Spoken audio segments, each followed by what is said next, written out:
Hey guys, welcome back to the channel that is Let's Crack CBSE for class 8th, and I'm so happy to see you guys just being back on the channel with you all. So as you guys can clearly see from the name of the video that today we are going to discuss key concepts in geography part 2. So this means he would be covering two chapters, chapter number 3 and chapter number 4. And after covering these chapters, we'll be having a quiz, and you guys can jot down whatever answers you're getting right, and you can answer the total score in the comment section. So as you guys know, the main thing behind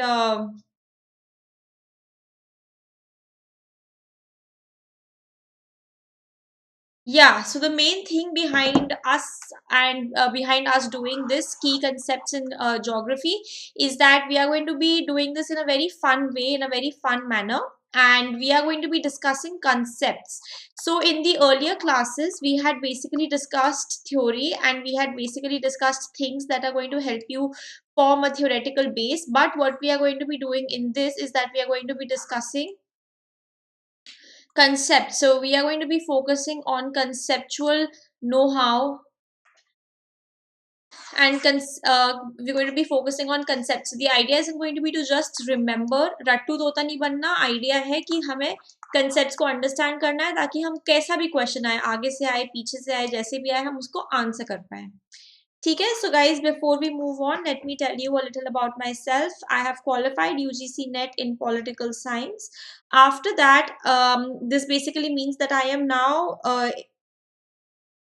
eligible to basically teach as an assistant professor, and after doing this I have done my masters in political science from Jawaharlal Nehru University, JNU. After that I have done my BA honors in political science from DU, and of course I am passionate about teaching, and I'm here to learn and unlearn with you. This is me, and welcome to India's largest learning platform, guys. Of course, you guys have to take the subscription. You can have a look at my code. This is my code SWAS10. You can use it, and I'll tell you in the next few slides what's going to happen after you use it. So guys, of course you should get the plus subscription, because with this you will have daily live classes where you can chat with the educator, you can engage in discussions, you can ask your doubts, you can answer live tests and quizzes. So it's going to be a super fun ride, because we will make learning interactive, we will make learning fun, and it's not just going to be a boring process that you are coerced into being a part of. So we are going to have polls where you can answer questions, we are going to have live tests, and it's going to be a lot of fun. After this we are going to have structured courses. So this is the main difference between YT and Unacademy. Unacademy पे क्या होता है? Unacademy is an institution that is meant solely for the purpose of studying and teaching. But so of course everything on Unacademy is going to be structured. It's going to be very well structured, so that the end goal, if the end goal is to crack CBSE with 100% marks, the end goal is in fact achieved seamlessly. ठीक है. इसको हम कहते हैं structured course. तो YouTube क्या है? YouTube basically एक वीडियो स्ट्रीमिंग प्लेटफॉर्म है म्यूजिक गाने वाने सुनने के लिए. तो इस पे हम इतना फोकस नहीं करते जितना हम अनअकैडमी पे फोकस करेंगे. ऑफ कोर्स यूट्यूब पे एडवर्टाइजमेंट्स भी आती है, तो अगर आप अनअकैडमी की सब्सक्रिप्शन लेंगे तो आप काफी सारे बेनिफिट्स ले सकते हैं. After this, and this is perhaps the most important benefit, is unlimited access. This means that with one subscription you can watch any of the educators. जो educator आपका सबसे favorite है, for example आपका सबसे favorite educator मैं हूँ, तो आप मेरे को किसी भी टाइम देख सकते हैं, मेरे से किसी भी टाइम सीख सकते हैं. ठीक है. So guys, of course, these are some of the benefits that you will get, and do not forget to use my code. It's right here, and I'll tell you more about my code. So guys, we will have live classes. Live मतलब कि बिल्कुल interaction होगा one on one basis पे.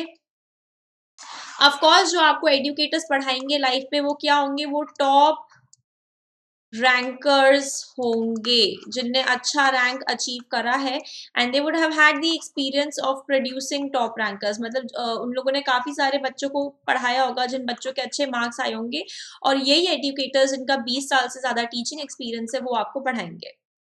So guys, let's move on. Of course the syllabus would be covered in a comprehensive manner. Maths होगा 8th class के लिए, science भी हम कवर करेंगे, इंग्लिश भी करेंगे, सोशल साइंस भी, हिंदी भी. सोशल साइंस में क्या करेंगे? History, pol science and geography. So pol science and civics हम ऑलमोस्ट खत्म कर चुके हैं. इसके बाद हम हिस्ट्री से स्टार्ट करेंगे. So guys, don't forget to install Unacademy Learning app from the Play Store. Play Store पे जाओ, Unacademy टाइप करो और इंस्टॉल बटन को थोड़ा जोर से दबाओ.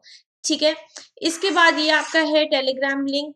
फिर है हमारा कि आपको कितने मंथ का सब्सक्रिप्शन लेना है. सो गाइज, मेरा कोड तो अब तक सबको रट चुका होगा जो भी अभी आता है इसमें. तो मेरा कोड क्या है? SWAS10. इस कोड को लगाते ही क्या होता है गाइज? 12 मंथ या 24 मंथ के लिए लोगे. मेरा कोड यहाँ लिखा है, इसको लगाओगे. ऑफ कोर्स 12 मंथ या 24 मंथ के लिए लेना है, क्योंकि ये आपको काफी ज्यादा बेनिफिशियल होगा as compare to other things, right. So 12 month और 24 मंथ के लिए लीजिए. मेरा कोड SWAS10 लगाते क्या मिलता है? 10% ऑफ. जो 15,000 का था वो 13,500 का मिलता है. मतलब कि 1,000 रुपये पर महीने. अगर आप 2 साल का लेते हो तो 1,000 रुपये पर महीने में आपका क्या होता है? 5 सब्जेक्ट्स कवर होते हैं guys. So definitely go for it. Okay, now that we have discussed all that, let's start off with the main thing, which is key concepts part 2, geography. As I've told you in the beginning, we do not want to become a parrot. What is a parrot, guys? A parrot is a green creature which basically mimics and says everything that the master tells it to say. So we don't want to become a rattu parrot, somebody who memorizes each and everything from geography. We want to become people who understand. So our key focus, guys, is going to be on understanding things. Understanding things is more important than becoming a parrot, and that is something we are going to discuss today in key concepts, where we will be discussing only the important things that the examiner is most likely to ask from you in the papers. ठीक है. So हमारा focus ये है guys, एक बार हमने जब पढ़ लिया सब कुछ, तो उसके बाद हमारा फोकस ये है कि हम एग्जामिनर का माइंडसेट समझे, हम समझे वो किन किन कंसेप्ट पे फोकस करता है, और उससे फिर हम आगे कैसे प्रिपेयर करें कि हमारा जो एंड गोल है, एंड गोल क्या है हमारा? 100 मार्क्स इन क्लास 8 CBSE, ये कैसे अचीव हो पाए. ठीक है. So let's move on, guys. So the chapter that we are first going to quickly discuss is mineral and power resources. जिसने ये चैप्टर का प्रॉपर थियोरेटिकल कवरेज नहीं देखा है, वो यूट्यूब पे देख सकता है. हम लोग यूट्यूब पे ऑलरेडी इस चैप्टर को कवर कर चुके हैं, रिविजन भी कर चुके हैं. अब हम बस की कंसेप्ट्स और की क्वेश्चंस को डिस्कस करेंगे. ठीक है. So guys, the first thing in this chapter, mineral, is ki what is a mineral. So a mineral, and this is a definition, is a naturally occurring substance. मतलब जो naturally occur करता है with a definite chemical composition. इसकी जो chemical composition है वो क्या है? Defined है. And they are not evenly distributed over space. मतलब अगर ये अर्थ है तो अर्थ में, पूरे अर्थ में जो है, हर जगह आपको कोल नहीं मिलेगा. कुछ कुछ जगहों पे आपको कोल मिलेगा और कुछ कुछ जगहों पे आपको आयरन मिलेगा, है ना, फेरस मेटल्स, या कुछ जगहों पे आपको गोल्ड मिलेगा. ऐसा नहीं है कि आपको पूरी अर्थ में यूनिफॉर्मली गोल्ड मिल जाएगा. ठीक है. It is area specific. So this is what we define a mineral. So this is a key concept, guys. This is a key concept because the examiners, whenever they ask you a question from the first half of this chapter, they will be focusing on what is a mineral. So of course they're concentrated in a particular area or rock formation. ठीक है. And they are of course not easily accessible, like Arctic Ocean bed and Antarctica.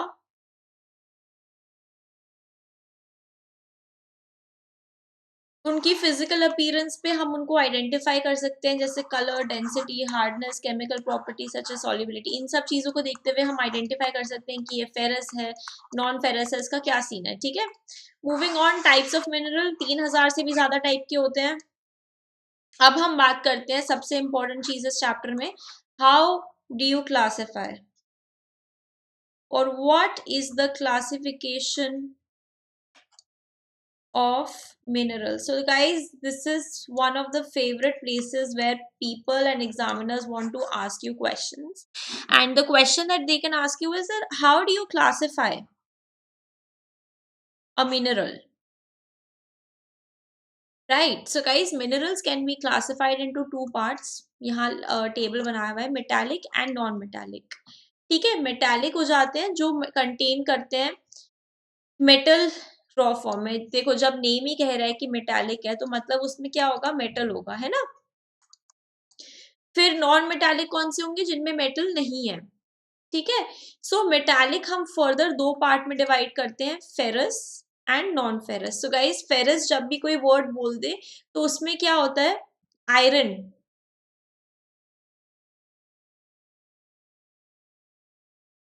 ठीक है, if it contains iron it is going to be ferrous. If it does not contain iron then it is going to be non-ferrous. So of course after this there are non-metallic minerals. Non-metallic minerals हो जाते हैं जैसे आपका limestone, mica, gypsum. इनमें क्या होता है, इनमें मेटल ही नहीं होता। ठीक है, सो गाइज ये क्लासिफिकेशन बहुत इंपॉर्टेंट है। क्लासिफिकेशन क्या है हमारी, क्लासिफिकेशन है कि दो टाइप के हैं हमारे पास मिनरल्स। ठीक है, मेटालिक कौन से हो जाते हैं, जिसमें मेटल होता है। ठीक है, और दूसरा हो गया नॉन मेटालिक। नॉन मेटालिक कौन से होते हैं, जिसमें क्या नहीं होता, नो मेटल।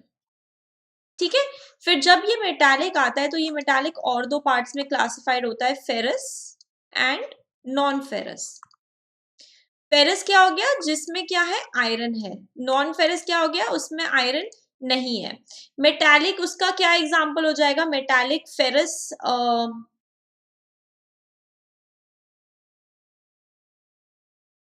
मेटालिक फेरस का एग्जांपल हो जाएगा क्रोमाइड्स हो गया, बॉक्साइट हो गया, आयरन ओर हो गया।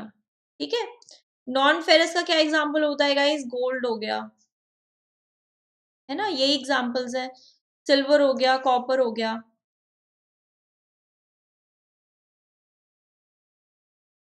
And after that non-metallic is going to be stuff like limestone, gypsum, mica, so on and so forth. ठीक है, so this is metallic, this is non-metallic.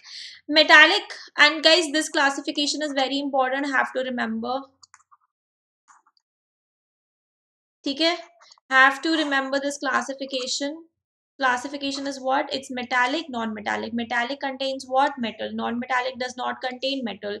Metallic can further be divided into ferrous and non-ferrous. Ferrous would contain iron, non-ferrous would not contain iron. So this is the classification, बिल्कुल याद रखनी है। ठीक है, इसके बाद गाइज जब हमें समझ आ गया मेटल्स क्या होते हैं, फिर हमें समझ आ गया इनकी क्लासिफिकेशन क्या होती है, तो अब हमें फोकस करना है कि हम इन्हें एक्सट्रैक्ट कैसे करें। ठीक है, मेटल्स में बस ये चीज है।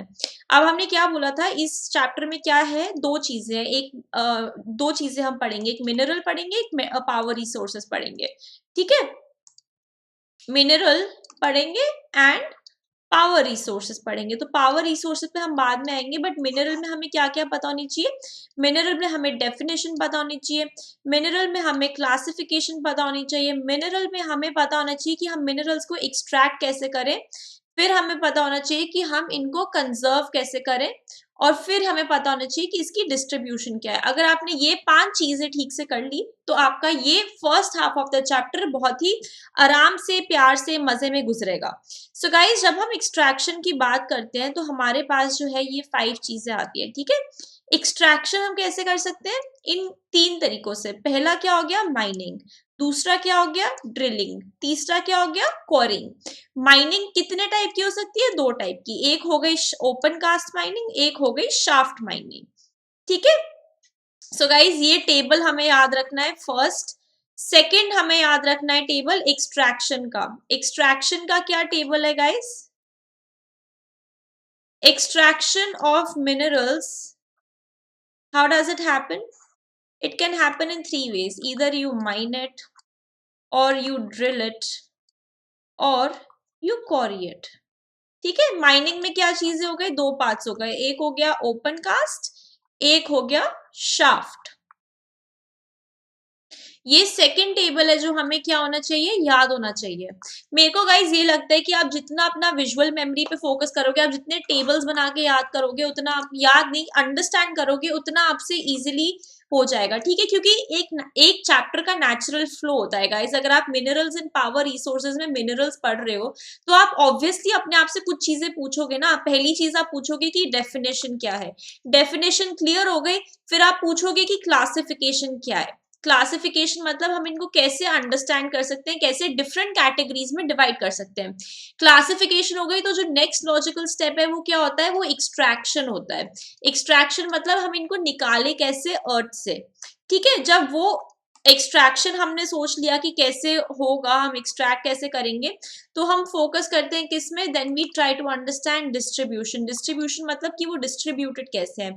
जब वो क्लियर हो जाता है तो हम अंडरस्टैंड करते हैं कॉन्जर्वेशन। कॉन्जर्वेशन मतलब हम इनको कंजर्व कैसे करें। सो ये 5 स्टेप्स है, definition, classification, extraction, distribution and conservation. इन 5 ही चीजों में से आपका क्या आएगा, इस चैप्टर में से फर्स्ट हाफ में से जो भी क्वेश्चन आएगा वो इन 5 जगह से आएगा, ठीक है। सो हमने बात करी एक्सट्रैक्शन की। एक्सट्रैक्शन हमने बोला हम 3 तरह से कर सकते हैं, या हम माइन करें, या हम ड्रिल करें, या हम क्वारी करें। माइन में हमने बोला ओपन कास्ट हो सकता है या शाफ्ट माइनिंग हो सकता है, ठीक है। माइनिंग क्या होता है गाइस, जो भी रॉक्स के अंडर बरेड है, ठीक है, अर्थ के सरफेस के अंदर रॉक्स में जो भी मिनरल बरेड है उसको एक्सट्रैक्ट करना, ठीक है। ओपन केस माइनिंग में क्या होता है, जो एकदम शैलो डेप्थ, शैलो डेप्थ मतलब कि कम डेप्थ, अगर ये अर्थ है, ये अर्थ है, ठीक है, तो एकदम शैलो मतलब कि ज्यादा मुश्किल नहीं, 1 लेयर डीप, 2 लेयर डीप। जो शाफ्ट माइनिंग हो जाएगी वो क्या होगा, वो several layers deep into the earth. उसमें क्या भेजना पड़ेगा, हमें एक शाफ्ट भेजना पड़ेगा और फिर लोगों को उतर के माइन करना पड़ेगा। So shaft mining is a more it's a more difficult process, it's also a more risky process. So लोग जो shaft mining करते हैं guys, उनकी they are literally putting their lives at risk. Okay, let's move on. The next thing we did was drilling. Drilling का क्या मतलब निकाला था हमने, drilling मतलब you are having deep bore wells that take out petroleum and natural gas that occur far below earth's surface. Drilling क्या होता है, ड्रिलिंग मतलब ये अर्थ का सर्फेस है, आप काफी नीचे घुसो और आप डीप वेल्स को बोर करो और इन डीप वेल से क्या निकालो, पेट्रोल निकालो, नेचुरल गैस निकालो, ठीक है। फाइनली लास्ट है क्वॉरिंग। क्वॉरिंग मतलब अगेन अर्थ के पास जो है ज्यादा शैलो डेप्थ पे जो है निकाला, क्वॉरी करा, ये हो गया हमारा क्वॉरिंग। सो गाइज मैं बहुत ज्यादा जो हूँ इस पे फोकस नहीं कर रही, मतलब मैं बहुत ज्यादा इस पे नहीं करना चाहती फोकस, बिकॉज अभी हम लोग क्या कर रहे हैं, क्विक रिवीजन। हम लोग बस की कंसेप्ट अंडरस्टैंड कर रहे हैं कि हमें इस चैप्टर में कैसे कैसे क्या क्या करना है। और लॉजिकल चीज मैंने आपको इसमें समझा दी है कि सबसे पहले आपको डेफिनेशन पता होनी चाहिए मिनरल्स की। मिनरल्स की डेफिनेशन पता है तो क्लासिफाई कैसे करते हैं, कैसे आप कैटेगराइज करते हो, मेटालिक, नॉन मेटालिक, वो पता होना चाहिए।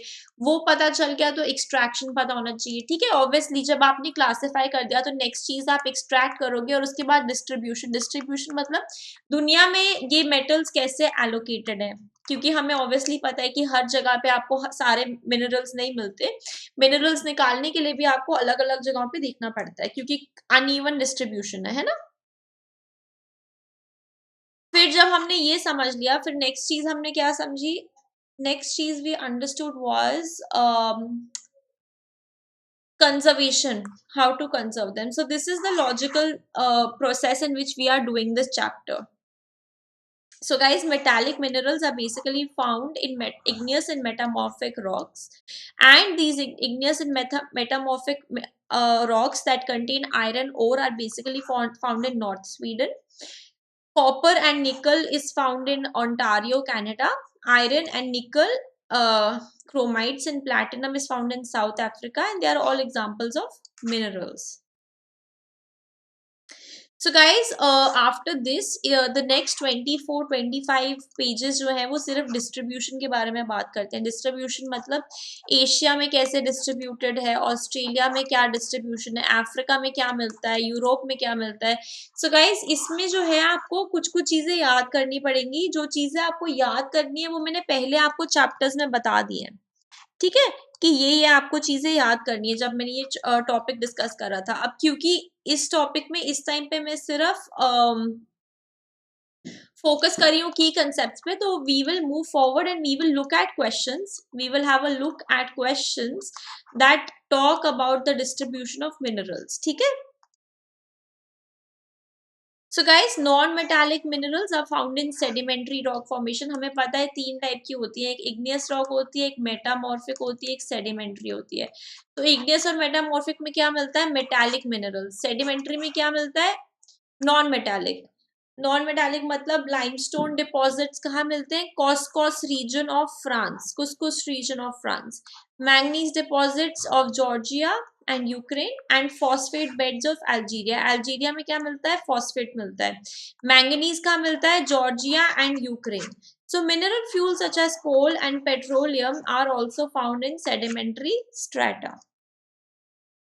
सो गाइज, ये सब चीजें हैं, ये हम डिस्कस कर चुके हैं, so I am not discussing it again. Europe को कहते हैं leading producer of iron ore. ये आ गया हमारा नॉर्थ अमेरिका। नॉर्थ अमेरिका जो है वो 3 पार्ट्स में 3 जोन्स में डिवाइडेड है। एक ग्रेट लेक्स हो गया, एक एपलेशियन रीजन, एक माउंटेन रीजन। जो आयरन वायरन मिलता है वो कहाँ मिलता है? वो हमें ऊपर मिलता है ग्रेट लेक्स के पास। कोल कहाँ मिलता है? एपलेशियन। सो अमेरिका में ऑब्वियसली काफी कुछ आपको बहुत आराम से मिल जाता है। Then we talk about South America. We know that the world's largest producers of tin. ये सारे आपके क्वेश्चन कहाँ आते हैं? एमसीक्यू में आते हैं। Largest producers of tin are like Brazil and Bolivia. Again, they are found here. Largest producers of copper are Chile and Peru. So ये आपको MCQ के लिए याद होने चाहिए guys. Africa, it produces a large portion of the world's gold. Gold मतलब सोना। सोना कहाँ मिलता है? अफ्रीका में। South Africa, Zimbabwe and Zaire especially. Then we talked about Australia, Antarctica. Australia is large deposits of gold and also the largest producer of bauxite. ठीक है, सो ये चीजें याद होनी चाहिए गाइस। ये एमसीक्यू क्वेश्चंस होते हैं कि which is the largest continent, which is the largest producer of bauxite. So the answer is Australia. So there is no way, this is not conceptual stuff, this is stuff you have to remember. ठीक है, each continent में क्या क्या important चीजें मिलती हैं। Australia में क्या मिलता है? बॉक्साइट। ये क्या होना चाहिए? ये याद करने वाली चीजें हैं, फैक्चुअल चीजें हैं। ठीक है, let's move on guys. Next we talk about Antarctica. So we find significant deposits of coal, we find iron, we find gold, silver, oil. Next we talk about India. So India में iron की जैसे बात करते हो तो 2 जगह ऐसी याद कर लो जो आप बिल्कुल याद कर रहे हो, रट रहे हो। ठीक है, you to remember 2 places. Why? because this can be asked as a 2 marker, that where in India do you find iron. So you have to remember Jharkhand and let's say Odisha. You don't have to remember all of them, but you can remember 2, and if you want to be on the safer side you can also remember 3 states.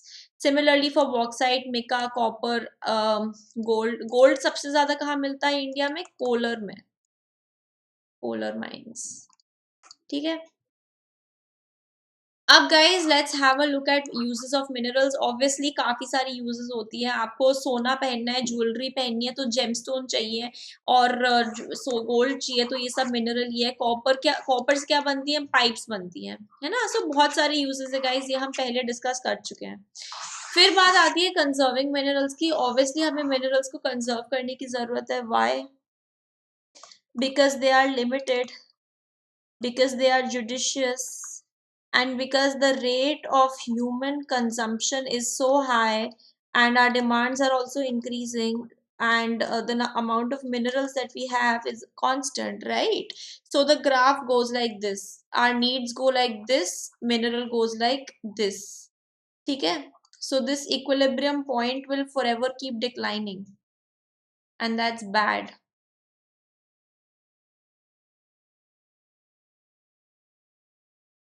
So guys, that was mineral resources. And now we are quickly going to go through power. Power हमने 2 parts में divide करा है, conventional and non conventional. So guys, ये power का क्या बात है? ये पावर का बात है, पावर और energy. So this is very important. Energy हमने कब जनरेट करनी स्टार्ट करी थी? इंडस्ट्रियल रेवोल्यूशन से। फर्स्ट इंडस्ट्रियल रेवोल्यूशन हमने बोला कि स्टीम से होगा, सेकंड में हमने कुछ बोला, फोर्थ में हम बात करते हैं internet of things. Internet of things पता है हमें क्या होता है? इंटरनेट ऑफ थिंग्स होता है गाइस कि आपके हाथ में एक स्मार्टफोन है, आप इस स्मार्टफ़ोन से अपना घर खोल रहे हैं, आप इस स्मार्टफ़ोन से अपना टेम्परेचर सेट कर रहे हैं, आप इस स्मार्टफ़ोन से अपना एयर प्यूरीफाई कर रहे हैं, आप इस स्मार्टफ़ोन को बोल रहे हैं फूड लाओ तो ये खाना आपको ला के दे रहा है। तो सब कुछ जो है वो क्या है आपके घर में टेक इनेबल्ड है, ठीक है? आप इस स्मार्टफ़ोन को बोलोगे कि सफाई कर, तो ये स्मार्टफ़ोन क्या करेगा? सफाई।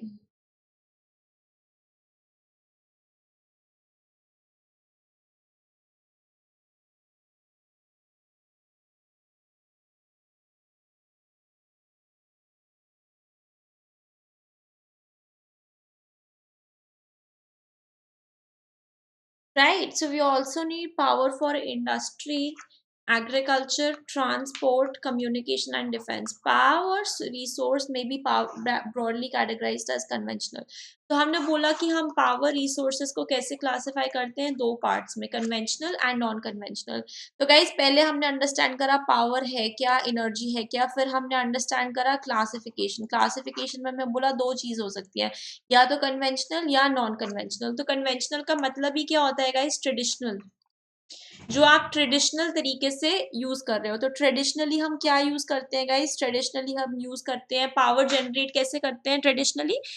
इंडस्ट्रियल रेवोल्यूशन में हम कोल से करते थे, हम फायरवुड से मूव ऑन हो गए। Of course we are moving on to different things, petrol is also there, right?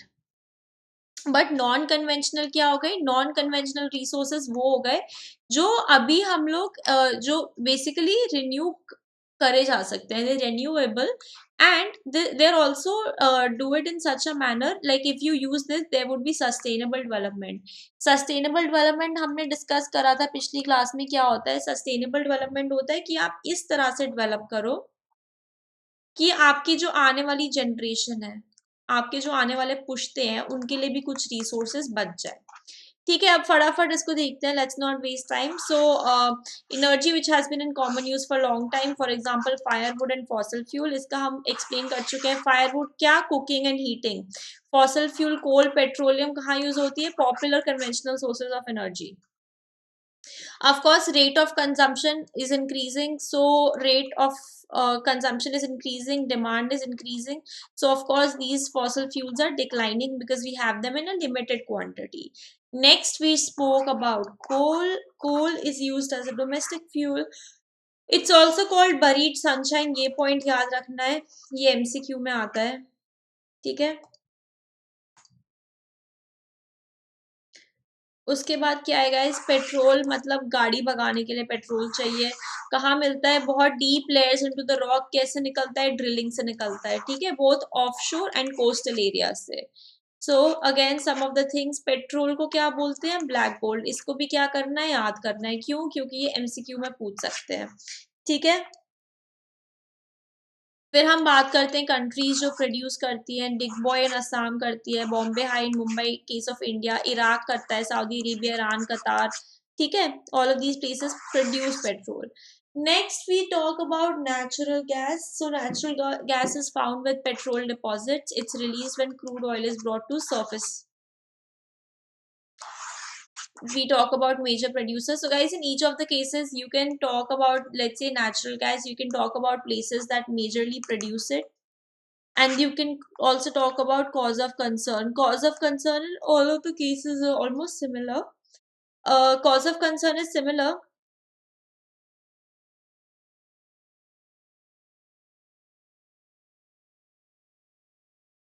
Cause of concern in all of the cases is similar because rate of consumption is increasing, demand is increasing, and so rate of formation is constant, and so we need to conserve resources. ठीक है, कोई भी आपसे पूछे आपको क्या बोलना है कि एक इक्विलिब्रियम है। इस इक्विलिब्रियम में क्या हो रहा है? डिमांड इंक्रीज कर रही है, रेट ऑफ कंजम्पशन इंक्रीज कर रही है, ठीक है।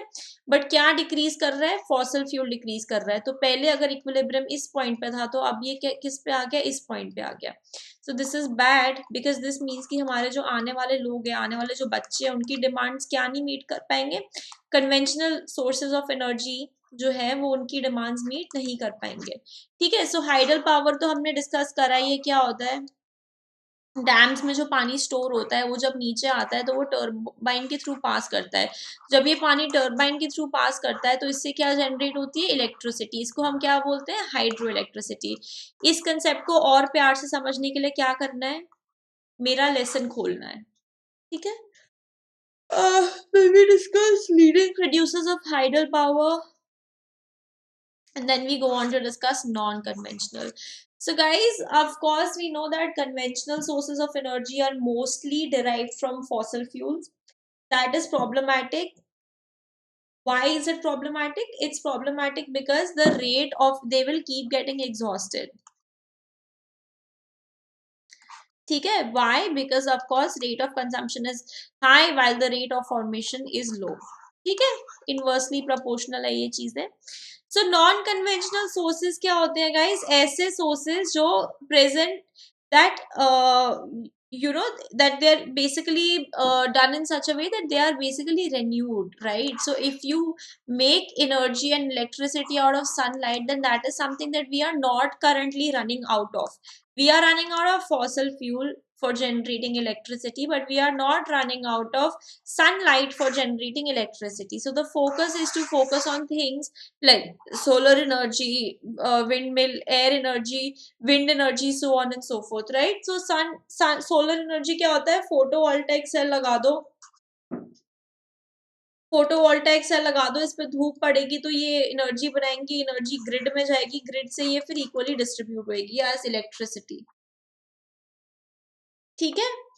So solar energy is that. Wind energy मतलब जो विंड की टर्बाइंस होती हैं वो रोटेट करती हैं, तो क्या मिलता है? विंड एनर्जी मिलता है.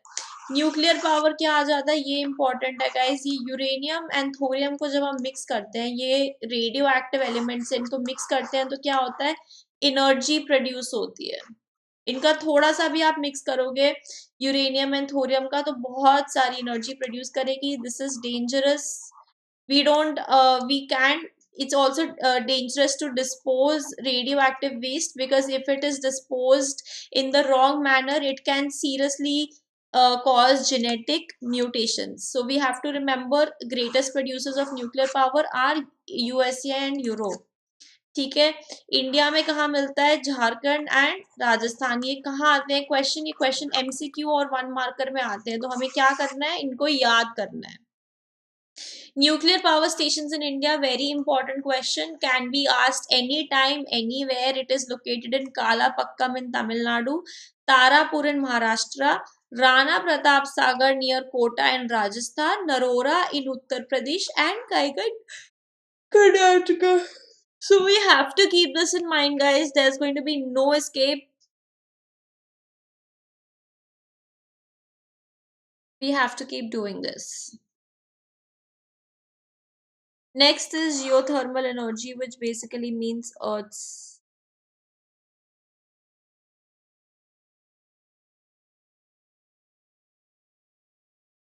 heat energy obtained from Earth. Temperature rises steadily with depth. This is Earth. Earth का जो कोर है वो क्या है? वो हॉट है, ठीक है. सो हमें क्या करना है? इसमें से जो हीट एनर्जी आती है उसको हमें जनरेट करना है. अब इसके भी हमने एग्जांपल्स रखे हुए हैं कि इसमें कहाँ आते हैं 1 मार्कर्स. इसमें आते हैं कि बताओ लार्जेस्ट थर्मल पावर पॉइंट्स कहाँ पे हैं. तो लार्जेस्ट जियोथर्मल पावर पॉइंट्स कहाँ है? यूएसए में है. फिर New Zealand, Iceland, Philippines, central. India में कहाँ है? Manikaran in Himachal and Puga valley in Ladakh. ये इसका पूरा कंसेप्ट मैंने एक्सप्लेन करा है आपको वीडियोस में, तो आप उसको खोल के देख सकते हैं. टाइडल एनर्जी कैसे होती है? टाइड से होती है. क्यों? हाई टाइड्स होती हैं, लो टाइड्स होती हैं, उसमें जो फ्लक्चुएशंस होती हैं उससे हम क्या करते हैं? टर्बाइंस को रोटेट करते हैं और क्या प्रोड्यूस करते हैं? इलेक्ट्रिसिटी, एनर्जी प्रोड्यूस करते हैं और इस एनर्जी को फिर इलेक्ट्रिसिटी में कन्वर्ट करते हैं.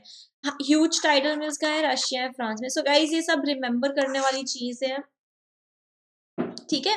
बायोगैस क्या हो गया? Organic waste. ऑर्गेनिक वेस्ट को हम कन्वर्ट करते हैं एक गैशियस फ्यूल में, जिसको हम कहते हैं बायोगैस. इसको कैसे कन्वर्ट करते हैं? डीकम्पोज करते हैं. पहले डीकम्पोज किससे करते हैं? बैक्टीरिया से. फिर वो बैक्टीरिया क्या एमिट करेगा? Biogas.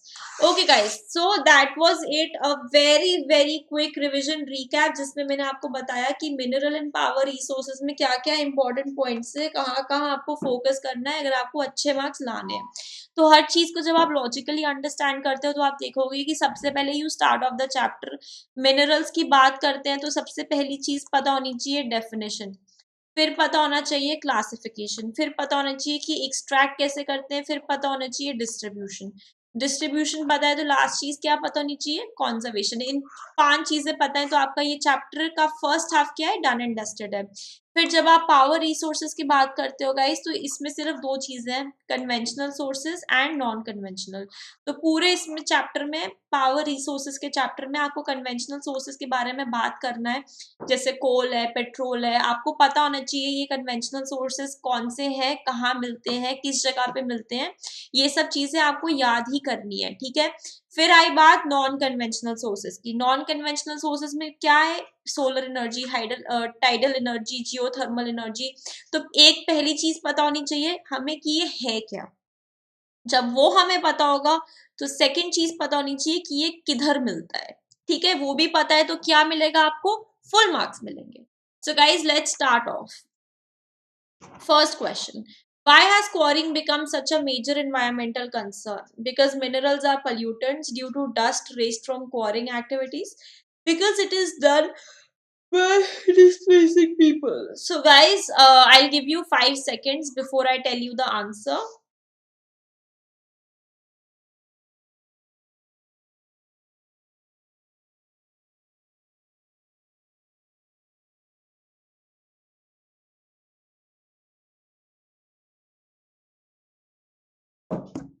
Right. So the answer to this is B.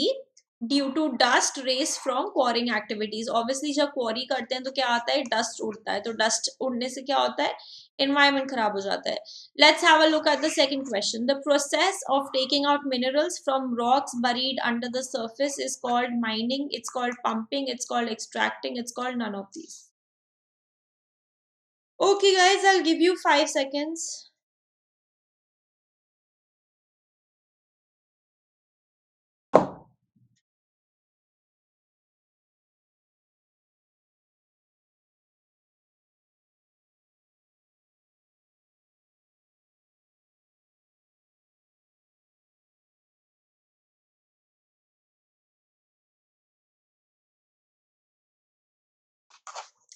So guys, the right answer to this is A. Mining, ठीक है। हमने डिस्कस करा है कि एक्सट्रैक्ट कैसे करते हैं, माइनिंग। माइनिंग मतलब कि रॉक्स हैं, ठीक है, रॉक्स में से निकालना मिनरल्स, इस प्रोसेस को कहते हैं mining. Give an example of shaft. Shaft का क्या एग्जांपल है, is it surface mining, is it deep bore, is it offshore drilling, is it D, none of these. So guys 5 seconds I will give you।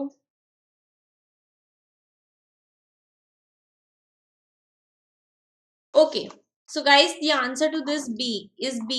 B is the right answer. Okay, let's move on. What is the process in which minerals lying near the surface are dug? Is it drilling? Is it offshore drilling? Is it quarrying? Is it extraction? So guys, again, I will give you 5 seconds before we can proceed. And of course these questions are important because in questions को करके हमें पता चलता है कि examiner focus कहाँ करता है, ठीक है। एग्जामिनर का फोकस किधर है क्वेश्चंस को पूछते हुए।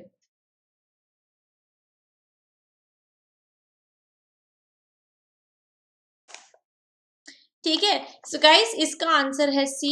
ये जो डेफिनेशन है ये हमने किसकी डेफिनेशन ली है, क्वारिंग। क्वारिंग मतलब कि ये अर्थ का सरफेस है, इन जिन मिनरल्स को आप बस डिक आउट कर सकते हो उनको हम कहते हैं क्वारी कर रहे हैं, ठीक है। Okay, name the process in which deep wells are bored to take out petroleum and natural gas. Is it quarrying?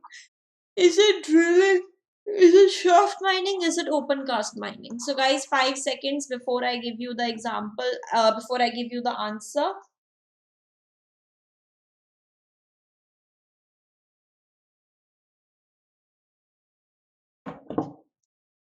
Okay, so the guys, the process in which deep wells are dug, बहुत deep हम खोदते हैं to take out petrol and natural gas is what we call drilling. So the right option is B. Let's move on. Gold is an example of, सोना किस चीज के type के mineral का एग्जांपल है, is it ferrous, is it non ferrous, is it both A and B, is it none of these? So guys, ferrous हमने क्या बताया था, कौन सा होता है? फेरस हमने बोला था वो होते हैं जिसमें क्या होता है, आयरन होता है, ठीक है। नॉन फेरस कौन सा होता है, जिसमें आयरन नहीं होता, ठीक है। फेरस हो गया हैज आयरन, नॉन फेरस मतलब no iron. So guys gold में क्या आयरन है? गोल्ड में आयरन नहीं है, so option B is the right answer. Which continent is the largest producer of iron? Guys, this question I had asked, and we had basically said that this is how you have to. This is how questions would be asked. कि largest producer iron का क्या है, bauxite का क्या है, कौन सा continent है? Is it Asia? Is it Europe? Is it North America? Is it Australia? तो ये चीजें तो हमें याद ही करनी है। सो of course the option A is right. India and China में क्या मिलता है? बहुत आयरन मिलता है। हम कहाँ पे हैं? हम एशिया में। Which of the following countries in Europe has the largest deposits of iron? Which of the following countries in Europe has the largest deposit of iron? Your options are Portugal. Your option is Russia, Germany, and Hungary. So I'll give you 5 seconds.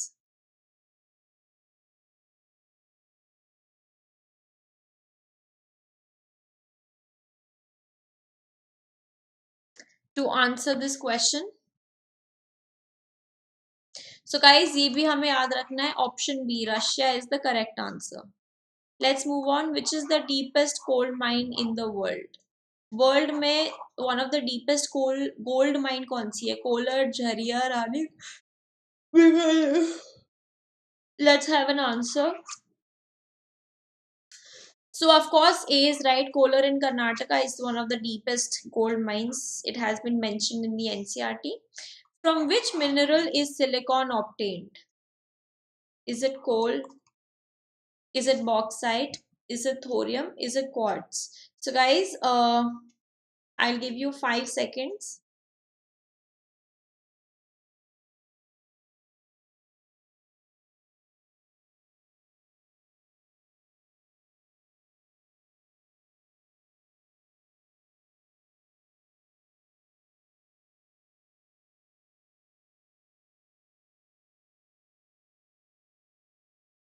Okay, so guys, the answer to this is quartz, which is option number D.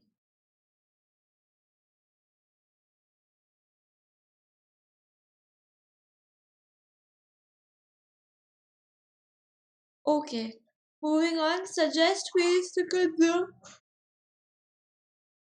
minerals. Suggest ways to conserve minerals. So of course, mineral conservation was the last part. Options are reducing wastage, recycling, A and B, none of these. Guys, 5 seconds to think.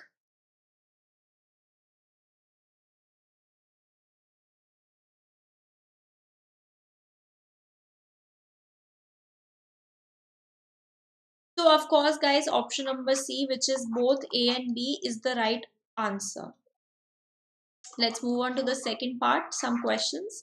Energy obtained from Earth is known as nuclear energy, biogas, geothermal, thermal. Option, let's give you 5 seconds to think. अर्थ में से जो energy निकलती है उसको क्या बोलते हैं? So of course guys option C is the right answer, geothermal energy. Okay guys, let's quickly move on to chapter number 4. Let's do a quick revision, and in this also we will try to understand key concepts. Key concepts मतलब of course focus would be on things जो examiner ज़्यादा पूछेगा, हम इस chapter को बिल्कुल उस type से understand करेंगे, ठीक है। So agriculture हमें पता है एक primary activity है जो include करता है crops को grow करना, fruits को grow करना, vegetable, flower, rearing of livestock। 50% दुनिया में लोग किसमें एग्रीकल्चरल एक्टिविटी में इंगेज्ड है? इंडिया तो कहते ही है कि एक एग्रेरियन सोसाइटी है। क्यों? क्योंकि 2/3 of our population is engaged in this. So guys, these are some definitions that we have to know. What is agriculture about? Sericulture is about silk, pisciculture is about rearing of fish, viticulture is about rearing of grapes. So all of these things we have to know. And horticulture is about what is horticulture about? It's about growing vegetables, fruits and flowers. ठीक है, so we need to know all of this. Farm system हमने देख लिया क्या होता है, जहां पे भी वर्ड सिस्टम आता है तो मतलब कुछ इनपुट है, कुछ प्रोसेस है, फिर क्या है, आउटपुट है। इनपुट क्या ही हो सकता है, सीड हो सकता है, फर्टिलाइज हो सकता है, आउट प्रोसेस क्या हो सकता है, प्लोइंग, सोइंग, आउटपुट क्या हो सकता है, जो हमें फाइनल वूल या डेयरी मिली है। टाइप्स ऑफ फार्मिंग में आते हैं, एक हो जाएगी हमारी सबसिस्टेंस फार्मिंग। सबसिस्टेंस फार्मिंग दो चीजों में डिवाइडेड है, प्रिमिटिव एंड इंटेंसिव। ये काफी इंपॉर्टेंट चीज है guys, types of farming is very important, super important, they ask you in each and every paper. Okay, so subsistence farming is going to have two parts. Then we are going to have commercial farming, then we're going to have commercial green farming, then we're going to have mixed farming and plantation farming.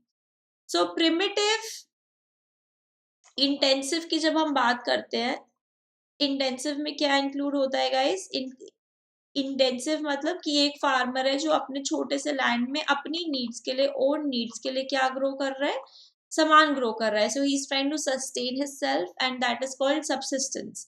Primitive is further divided into two parts. One part is going to be shifting.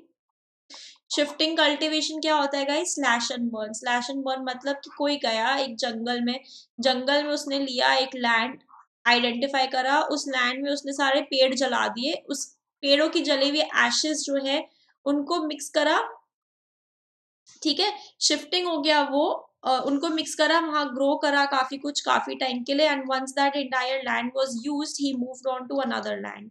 So this is shifting, and the second is nomadic herding. Nomadic herding मतलब people who keep changing their locations due to fluctuations in climate. For example, आप एक ठंडी जगह में हो, ठंडी जगह में विंटर्स हो गई तो वेदर प्लमेट हो गया, वहां कुछ खाने पीने का नहीं है, तो नोमैड्स क्या करेंगे, अपना सारा सामान, अपना खाना पीना, एनिमल्स उठा के एक नई जगह पे शिफ्ट कर जाएंगे. इसको हम कहते हैं नोमैडिक हर्डिंग. ये आ जाता है हमारा सबसिस्टेंस में. फिर करते हैं हम बात कमर्शियल फार्मिंग की, ठीक है. तो गाइज ये तो हमने डिस्कस कर लिया, इंटेंसिव क्या होता है, प्रिमिटिव क्या होता है, ये हम और अच्छे से डिस्कस कर चुके हैं अगर आप एग्रीकल्चर चैप्टर खोलो. फिर हमने बात करी कमर्शियल फार्मिंग की. कमर्शियल फार्मिंग में हमने बोला crops are grown, animals reared in market, ठीक है. कमर्शियल का मतलब ही ये होता है गाइस कि आप किस पर्पस से सेल कर रहे हो, सेल करने के पर्पस से ग्रो कर रहे हो. आप इसको जो है अपनी पर्सनल यूज के लिए नहीं, but in fact to sell into the market to garner some kind of an profit. That is why you are engaging in this, ठीक है. So that is like the main difference between the two. And commercial green farming, that you are focusing only on growing grain. You are growing grain and you are going to sell this grain into the market. Mixed farming matlab you are not just focusing on growing grain, but you're also focusing on rearing livestock and fodder crops. ठीक है, ये इन दो चीजों में difference है. Of course इसमें आपको पता होना चाहिए कहाँ प्रैक्टिस होता है, इसमें भी पता होना चाहिए कमर्शियल ग्रेन में कहाँ प्रैक्टिस होता है, प्लांटेशन क्या हो जाता है. फिर लास्ट जो है हमारे पास क्या है, plantation. So these are the 1 2 3 4 5 types of farming. Subsistence को हमने दो पार्ट्स में डिवाइड करा है, उसमें आपको ये टेबल याद रखना है जो मैंने यहाँ बनाया है, ठीक है. सबसिस्टेंस हो गया, कमर्शियल हो गया, कमर्शियल ग्रीन हो गया, मिक्स्ड हो गया. प्लांटेशन में क्या होता है, प्लांटेशन मतलब आप एक crop, one crop you are growing. Labour and capital का क्या होता है, लार्ज अमाउंट, ठीक है. So the produce is then processed on farm और nearby. Tea, sugarcane, ये सब क्या है, एग्जांपल्स हैं प्लांटेशन के.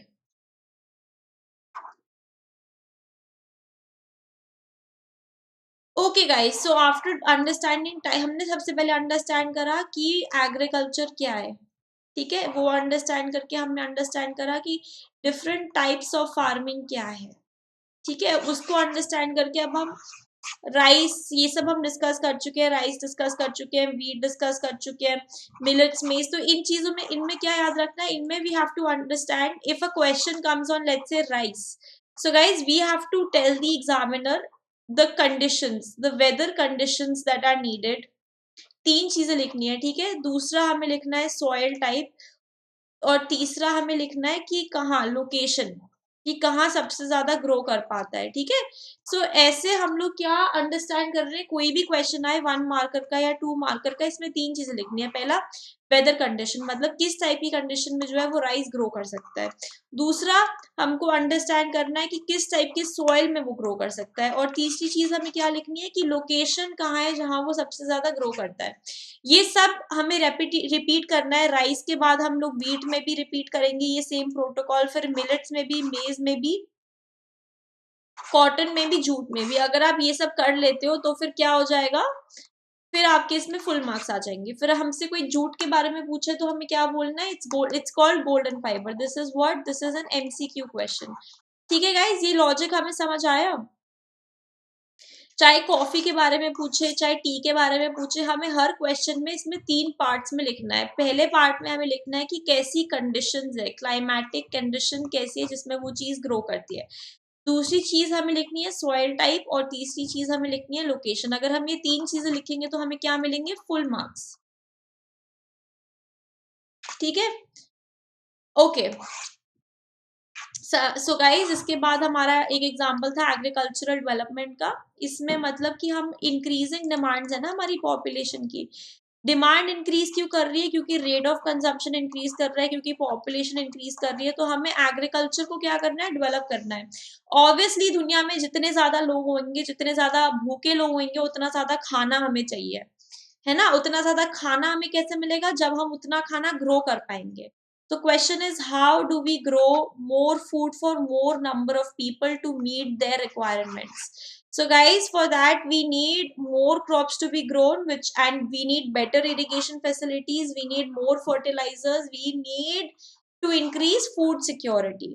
फूड सिक्योरिटी क्या होता है कि अगर हमारी पॉपुलेशन इंक्रीज भी करे, so we have to be in a position where we have enough stock to feed them for 10 years, for 20 years, even if there is a population explosion that is currently happening. So obviously there is a lot of need to focus on agricultural development.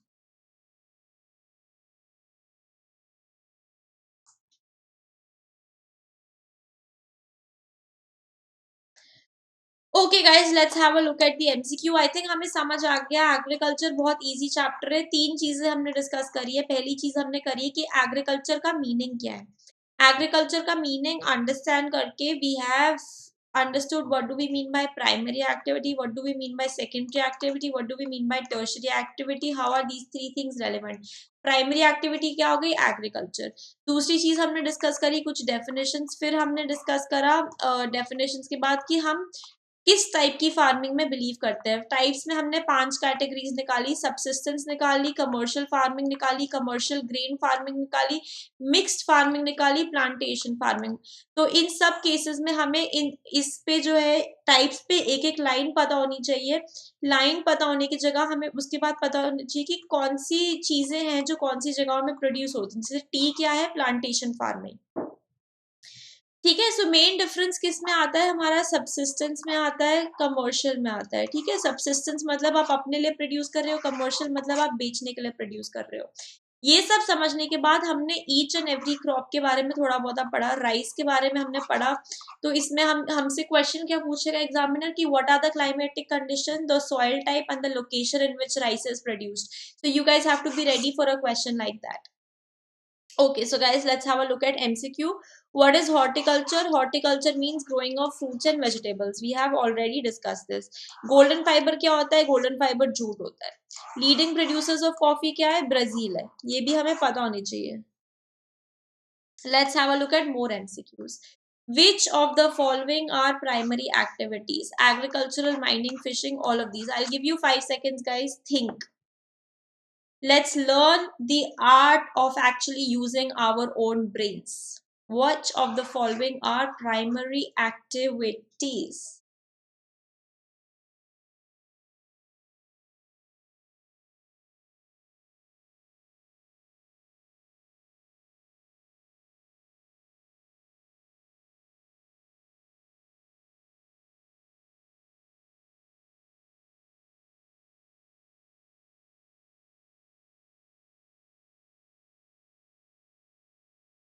So guys, the option and the answer to this is A.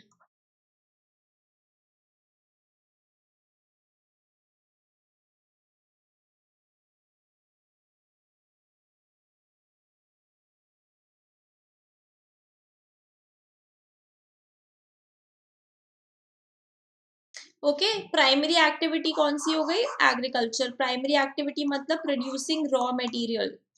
Secondary activity मतलब processing. Tertiary activity मतलब providing a service, ये तो हमें पता है। Which is the cultivation of grapes called? Sericulture, viticulture, floriculture, horticulture. Let's wait for an answer, let's wait for 5 seconds.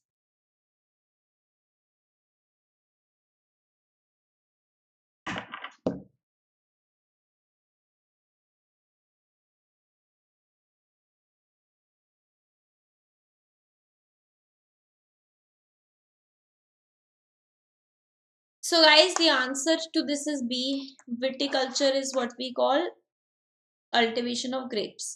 The important inputs like seeds, fertilizers form a system that is called barter system, water system, farm system, none of these. Let's get an answer, guys. What is barter system? Do we know what barter system is? I think we did it in like 7th grade. Barter system क्या होता है? So guys, barter system used to be an ancient concept when like the idea of currency and money didn't exist. तो क्या होता था? barter system होता था कि आप मेरे को एक बॉटल तेल दो और उसके बदले में मैं आपको एक बैग वीट का देता हूँ। ठीक है, तो कमोडिटीज एक्सचेंज होती थी जब कोई फॉर्म ऑफ करेंसी नहीं था वैल्यू डिटरमाइन करने के लिए। इसको हम क्या बोलते थे? Barter system. But farm system is the answer to this which is option number C. ये तो हमने डिस्कस करा ही है। फार्म सिस्टम मतलब इनपुट जाता है, प्रोसेस होता है और आउटपुट मिलता है। ठीक है। Type of farming to meet family needs is known as subsistence, mixed, organic, none of these. Let's have an answer.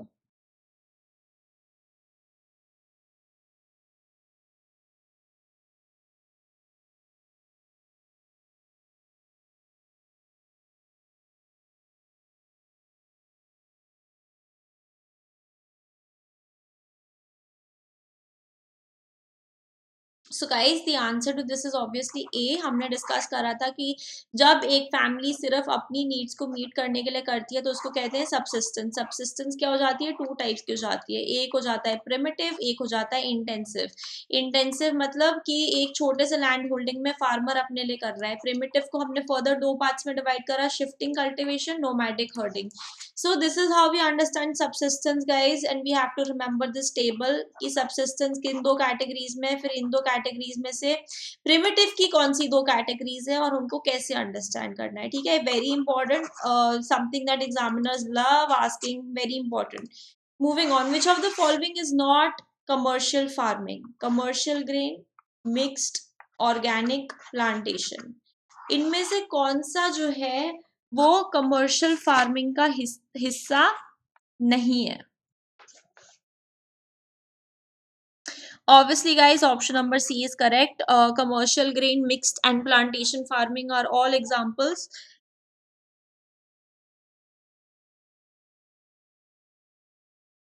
Okay, let's move on. Dash is also known as paddy.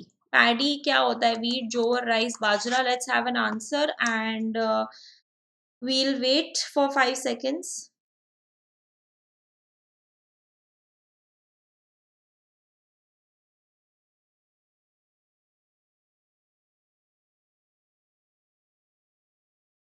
So guys, the option to this is C. Let's move on. Which of the following crops are raised in commercial grain farming? Wheat, maize, both of these, none of these. Answer is C, both of these. दोनों उगाते हैं क्योंकि ये दोनों काफी necessary हैं। Which of the following country is the largest producer of rice? So guys let's wait for another 5 seconds. So and after that we'll disclose the answer.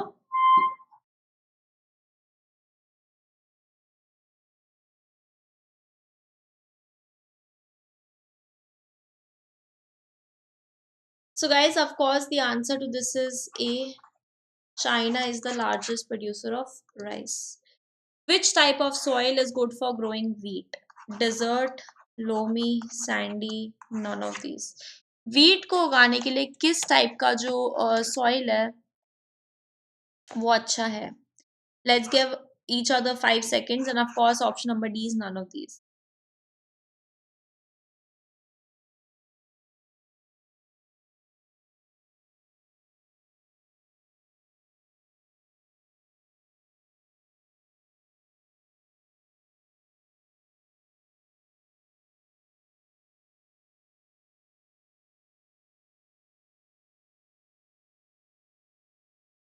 So option number B is correct, which is Lomi. Which of the following countries usually practice commercial agriculture? USA, Bangladesh, India, Bhutan. Let's wait for 5 seconds for people to come up with an answer. Commercial agriculture कहाँ पे ज़्यादा practice होता है?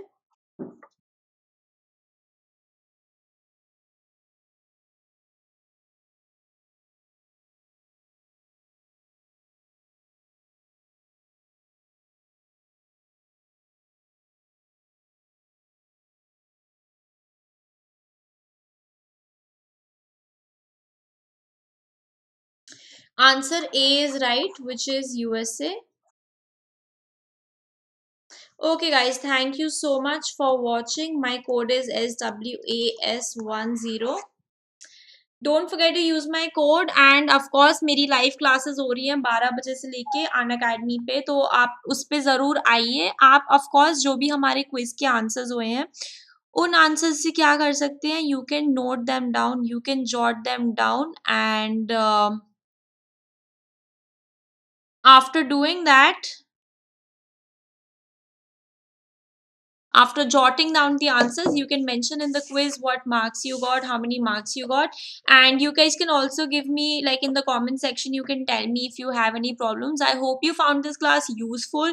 Please don't forget to use my code. My code is SWAS10. मेरे code को use करो, bell icon को hit करो, सब्सक्राइब करो, अनअकैडमी ऐप को डाउनलोड करो, and let's study and let's get very good marks in class 8, guys. On that positive note, goodbye. See you on my Unacademy channel at 12 o'clock tomorrow and even in the evening. And on Unacademy, I'll be taking a lot of quizzes and it's going to be a fun session. So, guys, see you there.